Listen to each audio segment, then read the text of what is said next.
Oh tengok. Dia tu makan. Badul dia makan budak-budak.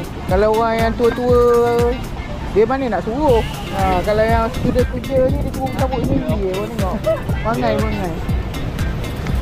Apa tanpa orang gila tu. Oi. Kau tengok Mr. Badul. Depan orang dia tembak bulat weh. Dan tu orang cakap cameraman masuk air. Senyap je lah.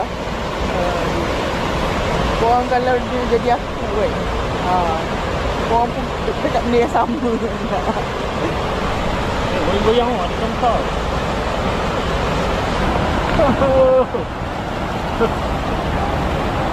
Aduh. Mai tarik ramai mai. Oh, gila. Sambung.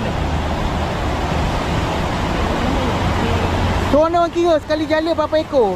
Invasive fish. Oh, ni atas, ni atas. Tuan orang. Abang tolong budak ni. Sementara dia orang tu tengah bersihkan jala saya tu. Saya akan turun bawa jala ni pergi ke tengah sana tu. Ke tengah sana tu saya tengok bandaraya dah pindah ke tengah. Bandaraya memang sifat dia macam tu. Kalau kita kacau tempat dia, dia akan pindah lagi. Oh tengok jadi hero.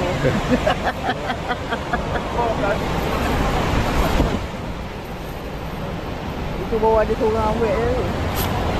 Kalau ada ramai, lagi dia hero lah. Hero Malaya lah. Hey.